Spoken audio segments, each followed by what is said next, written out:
ఓం నమో భగవతే వాసుదేవాయ. జ్యేష్ఠమాస కృష్ణపక్ష ఏకాదశిని యోగిని ఏకాదశి అని పిలుస్తారు. ఈసారి ఏకాదశి తిథి 2 రోజులు వస్తుండటంతో ఉపవాసం ఏ రోజు చేయాలనే విషయంలో గందరగోళం నెలకొంది. అందుకే ఈ సమాచారం ద్వారా ఏకాదశి ఉపవాసానికి సరైన తేదీ, పారణ సమయం మరియు మీరు పాటించాల్సిన నియమాల గురించి తెలుసుకుందాం. ఏకాదశి వ్రతం జగత్రక్షకుడైన శ్రీమహావిష్ణువుకు అంకితం చేయబడింది. యోగిని ఏకాదశి వ్రతం చేయడం వల్ల జన్మజన్మల పాపాలు నశించడమే కాకుండా విధిగా ఈ వ్రతాన్ని ఆచరిస్తే 88,000 మంది బ్రాహ్మణులకు భోజనం పెట్టినంత పుణ్యం లభిస్తుందని శాస్త్రాలు చెబుతున్నాయి. హిందూ పంచాంగం ప్రకారం ఈసారి ఏకాదశి తిథి జూలై 10 శుక్రవారం ఉదయం 8:17 ప్రారంభమై జూలై 11 శనివారం ఉదయం 5:22 ముగుస్తుంది. కాబట్టి ఈసారి జూలై 10 మరియు 11 తేదీలలో 2 రోజులు ఏకాదశి ఉంటుంది.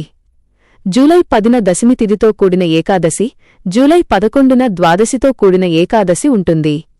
ఇలా 2 రోజులు ఏకాదశి వచ్చినప్పుడు మొదటి రోజు ఏకాదశిని గౌణ ఏకాదశి అని, రెండో రోజు ఏకాదశిని వైష్ణవ ఏకాదశి అని పిలుస్తారు.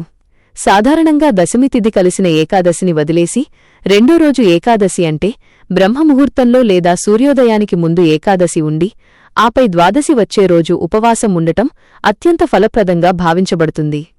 ద్వాదశి తిథి జూలై 11 శనివారం ఉదయం 5:23 ప్రారంభమై జూలై 12 ఆదివారం తెల్లవారుజామున 2:04 ముగుస్తుంది.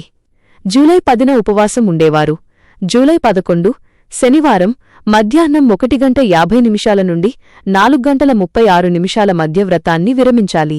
ఉదయం నుండి మధ్యాహ్నం వరకు హరివాసరం ఉండటం వల్ల ఈ సమయంలో పాలన చేయకూడదు. జూలై 11న రెండో రోజు ఉపవాసం ఉండేవారు వీరు జూలై 12 ఆదివారం ఉదయం 5:32 నుండి 8:18 మధ్య పాలన చేయాలి. ఈ సమయంలో త్రయోదశి తిథి ఉన్నప్పటికీ రెండో రోజు ఏకాదశి వ్రతం చేసేవారికి ఎటువంటి దోషం ఉండదు. ఏకాదశి తిథి ప్రారంభమైనప్పటి నుండి ముగిసే వరకు బియ్యంతో చేసిన ఆహారాన్ని తీసుకోకూడదు. ఈసారి 2 రోజులు ఏకాదశి ఉన్నందున వీలైతే 2 రోజులు బియ్యాన్ని త్యజించండి. వ్రతాన్ని విరమించేటప్పుడు బియ్యంతో చేసిన పదార్థం లేదా సాత్విక ఆహారం, పాయసం భగవంతునికి నైవేద్యం పెట్టి స్వీకరించాలి. లేదా తులసి నీరు, పంచామృతంతో పారణ చేయవచ్చు. దశమి రోజున తులసికి నీరు సమర్పించాలి. ఏకాదశి రోజున తులసి దళాలను తుంచకూడదు మరియు తులసికి నీరు పోయకూడదు. ఆదివారం కూడా తులసికి నీరు పోయకూడదు. కాబట్టి మానసికంగా తులసిమాతను ధ్యానించి నైవేద్యం సమర్పించి వ్రతాన్ని విరమించండి. వీలైతే శనివారం రోజున ఏకాదశి వ్రతాన్ని ఆచరించడం చాలా శుభప్రదం. హరే కృష్ణ.